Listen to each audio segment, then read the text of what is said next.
When Diddy's ex Kim Porter died out of nowhere in 2018, there were already rumors about how it really happened. But now some shocking new evidence about the situation is coming out, and Diddy might even catch charges over her death. And today we're breaking the whole thing down.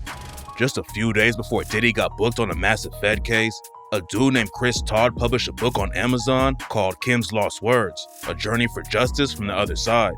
The book was allegedly written by Kim Porter before she died, and Todd said that one of her friends gave it to him. The book is only 60 pages long, but it's full of crazy stories about Kim Porter and Diddy's relationship. At one point in the book, Kim allegedly wrote about finding videos that Diddy made of himself having sex with young boys that he was managing. The book also talks about Diddy putting hands on Kim and said that the abuse started because Kim wouldn't use a strap-on on him. Then another time, Diddy allegedly slammed Kim on the ground and pulled out a gun. He told her, "You're mine. You don't have a choice in that now. I can't live without you." The book also says that Diddy and Kim had an open relationship and that Kim was hooking up with Tupac while she was with Diddy. There's no evidence to back it up, but if it's true, then it makes the situation even more complicated. Diddy allegedly put a bag on Tupac's head and had him killed. Keefe D was affiliated with Diddy back in the day, and he's on trial for Pac's murder right now. Keefe D claimed that Pac's track Hit 'Em Up is what really made Diddy mad, and if Pac was actually hooking up with Kim, then some of the lyrics make more sense. On the track, Pac raps, "You claim to be a player, but I fucked your wife." Everyone thought the line was about Tupac hooking up with Biggie's wife, Faith Evans, but it could also be about Kim, even though Diddy wasn't actually married to her. Pac also called Diddy out by name on the track and raps, "We bust on bad boys, niggas fuck for life. Plus Puffy trying to see me, weak hearts I rip." The book is crazy, but a lot of people think the whole thing is cap. Todd published the book under a different name, but after Diddy got arrested, he said that he felt safer talking about it. He told Rolling Stone that he thinks the book is real, but he didn't give any details about actual evidence. He said that he doesn't know for sure if the book is real, but Chris said, "It's real enough for me. Sometimes you have to just put it out there." There's no evidence that anything in the book is real, but after Diddy got arrested, it started racking up crazy numbers and became the biggest seller on Amazon.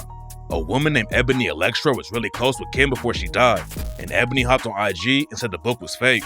Kim Porter's ex, Al B. Sure, also called the book fake, but said that Kim was actually writing something about Diddy before she died. According to Al B. Sure, when Kim died, her computer and other evidence went missing, and he thinks Kim was trying to expose Diddy for everything going on behind the scenes. Al B. Sure said that he's been trying to get the cops involved with the Diddy situation for years, but nobody would listen to him. And he even claimed that people wanted to take him out for trying to expose Diddy. After the book came out, everyone started talking about Diddy being involved with Kim Porter's death, but Diddy's kids hopped on Instagram to defend him. They said that Kim never wrote a book and that there was no foul play involved with her death. The kids said they didn't want Kim mentioned in any conspiracy theories. But the new book isn't the first time people have linked Diddy to Kim's death. Kim and Diddy met back in the day, way before Diddy became one of the most powerful people in the industry. He was just an intern at Uptown Records at the time, and Kim was working at the front desk. Eventually, they started dating and had a kid together, but then their relationship fell apart, and they fought in court about Diddy paying child support. They split up for a couple of years, and Diddy started dating Jennifer Lopez, but Kim got back with him in the early 2000s, and they had 2 more kids together. Diddy even adopted Kim's son, Quincy Brown, that she had with Al B. Sure, but the relationship didn't last. There's some shocking new evidence about what was going down behind the scenes. But first, you gotta know what Kim and Diddy said about the breakup back then. While Kim was pregnant with her and Diddy's twin daughters, Diddy was stepping out on her and had a kid with another woman named Sarah Chapman. Kim found out what was going on and left Diddy for good. And she said that it was because Diddy didn't man up and tell her about the affair, and Kim found out about the whole thing from somebody else. Kim allegedly threw a TV at Diddy over the situation, but they allegedly squashed their differences and were friends after the breakup. They celebrated Mother's Day with all their kids together in 2018. And just a month before Kim died, Diddy and her both went to Quincy's screening for a Netflix movie he was in. It seemed like everything was good, but then Kim got sick out of nowhere and never recovered. Reports say she got the flu and it got worse and turned into pneumonia. But some people think the situation is sketchy and that Diddy was involved with it. After Kim got sick, Diddy allegedly hired a private nurse to take care of her. According to rumors, the nurse never gave Kim the medicine she needed to recover, and that's why she died.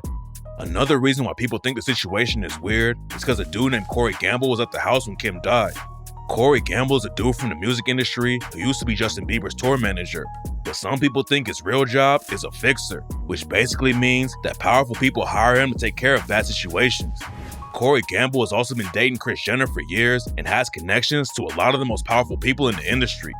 Nobody knows why he was at Kim's house when she died, and that's why a bunch of rumors sparked up about him taking care of the situation for Diddy. Before Kim died, Diddy and Kim acted like everything was cool between them even after they broke up, but people close to the situation told a way different story. Diddy allegedly abused Kim for their entire relationship. A dude named Roger Bonds was Diddy's bodyguard for years, and he told Piers Morgan that he saw Diddy put hands on Kim and his ex Cassie too. How many times did you personally witness him be violent towards women? Around 4 or 5 times. And was that all with Cassie, or was it Cassie and other women? I seen him with Cassie, and I seen him with Kim Porter, his kid's mother. When Kim and Diddy broke up for the first time back in the 90s, Kim said that Diddy would call her 50 or 60 times a day and told Essence it was like my life was not my own. He was very, very intrusive. While Diddy was dating Jennifer Lopez, Kim moved on and started seeing a music executive named Shakira Stewart. In the summer of 2000, Diddy, Kim, and Shakira Stewart all went to Italy for L.A. Reid's wedding, and that's where the situation got violent. After the wedding was over, Diddy allegedly went to Shakira Stewart's room and smashed a chair over his head. Stewart's mom told Rolling Stone that Diddy left him bleeding on a hotel floor in Italy. Then Diddy allegedly told Stewart that he was going to kill him. Even Donald Trump Jr. hopped into the situation and said that Kim was afraid of Diddy. Trump Jr.'s wife was close with Kim, and after Kim died, she thought the whole thing was sketchy. My ex-wife actually was a model in New York, and she was really good friends with Kim Porter, who was Diddy's wife, the one who died at 47 from pneumonia. And it was like, that's what they when said. that happened, she called me, and this was a couple of years ago now, maybe not even, a couple of years ago, and she called me like, something's up with that. I go, what do you mean? She's like, oh, dude, Kim used to tell me she was really afraid of him, and it. Really? Yeah.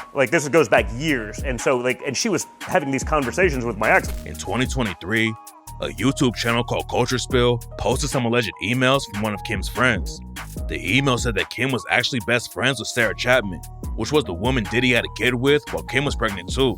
Kim and Sarah allegedly stayed cool with each other because Kim didn't want her kids getting wrapped up in a bunch of drama. But the email wasn't just about Diddy cheating. According to the email, there was blood on Kim's pillowcase when she died and a trail of blood from her bedroom to the bathroom. Reports said that Kim was found dead in her bed, but the email claims that she was actually on the bathroom floor when she died. There's no evidence that the email was real, but that wasn't the only source who said Kim's death was sketchy. A stylist who claimed to work with Kim Porter talked to a YouTube channel called Tough News TV and said that Diddy bought a coffin for Kim a month before she died. And according to another alleged friend of Kim's, her death was originally ruled as a homicide because the coroner found some kind of toxin in her blood. The stylist who talked to Tough News also gave some reasons why Diddy would want to take Kim out. According to the stylist, Kim told her that Diddy had been hooking up with a dude named Clive Davis.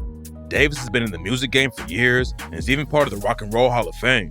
Getting exposed for hooking up with Diddy could have hurt both of their careers, but Clive Davis isn't the only dude Diddy was allegedly hooking up with. The stylist also claimed that Kim had videos of Diddy having sex with Usher. Usher started living with Diddy when he was a teenager, and there have been a lot of rumors about Diddy abusing him. So if Kim actually had evidence about it, then Diddy would definitely want her gone. People also think Kim's friend, Kimora Simmons, knows more about the situation that she's not saying. Kimora Simmons is the ex-wife of Russell Simmons, and he's another one of the most powerful dudes in the game. Russell Simmons started Def Jam Records, but also has a ton of abuse accusations against him. 13 women accused Russell Simmons of rape and sexual assault, and he married Kimora when she was just 16 years old, and he was already in his 30s. Back in 2004, Kimora Simmons had an interview with New York Magazine and said that Diddy threatened to hit her while she was pregnant. According to Kimora, Diddy got down on his knees and apologized, and Kimora even said, "I appreciate knowing that everything he does is emulating my husband." Everyone knows Russell Simmons is shady, and it seems like Kimora knows more about his connection to Diddy that she's not telling. But one person who's dropping all kinds of shocking evidence is Diddy's ex-bodyguard, Gene Deal. Gene Deal worked as Diddy's security for years, and he said Diddy posted 24-hour security around the funeral home where Kim's body was being held so nobody could get to her body and investigate. Gene Deal told the Art of Dialogue that the cops need to reopen her case because the whole thing is sketchy. I wish, for the sake of Kim's family, he put Kim in a gold casket. Then has security, 24-hour security at the funeral home, so nobody would go in there and touch the casket or take Kim out of there. I think that they should reopen our case and have an independent pathologist look at everything about her. In another interview, Gene Deal said that Kim had bruises and a broken nose from Diddy. Kim has some things that happened to her over the years, broken nose, bruises. He said that Diddy even forced Kim to hook up with other people that she was trying to make deals with. He wanted to make a deal with somebody. He'll get another girl and a guy that he's trying to make a deal with, and him and Kim, they all party together. Man, he used Kim for that shit, bro. One time, Kim actually fought back, though, and almost ended up killing Diddy. Check out this photo with Diddy with a medical wrapper on his wrist. What's this after the fight he had with Kim Porter? Yeah, that's the same time, man. Same hand, right hand. If you look at it, it's on his right wrist, right up in there. Kim hit like, it almost severed the artery. He was bleeding like crazy. Back in the 90s, Gene Deal got a call from someone else on Diddy's crew and found out that Diddy was in the emergency room. Gene rushed over to the hospital, and when he got to Diddy's room, he saw Diddy's wrist wrapped up in a bandage, and Kim was sitting there with bruises all over her. At first, he didn't know what was going on, but then he found out that Diddy was hitting Kim, so she grabbed a corkscrew and stabbed him in the wrist with it. Kim almost hit Diddy's artery, and if that happened, he probably would have bled out before he even made it to the hospital. Gene Deal said that Diddy and Kim were still seeing each other while Diddy was dating Jennifer Lopez, but Diddy never put hands on J-Lo because he knew she wouldn't take that kind of abuse. He didn't do any violence to Mrs. J-Lo. That's why I didn't see any violence. It's a different breed, bro. He wasn't gonna risk himself like that. And plus, a lot of people didn't like him. If he would have ever touched Miss Lopez in any kind of aggressive way, she would have said something. Man, listen to me. The whole Bronx would have been on puff. And after J-Lo got wrapped up in a shooting with Diddy and his artist Shine at a nightclub, she realized she didn't want to be involved in that kind of lifestyle. Unfortunately, Kim stayed around Diddy though, and some people think that's what got her killed. There's no concrete evidence that Diddy had anything to do with her death, but the situation is definitely sketchy. And with all the new information coming out about him, nobody would be surprised if Diddy really took Kim out. There's a chance we'll never know for sure, but what do you think? Did Diddy really take out Kim because she was about to expose him, or did she just get sick and die?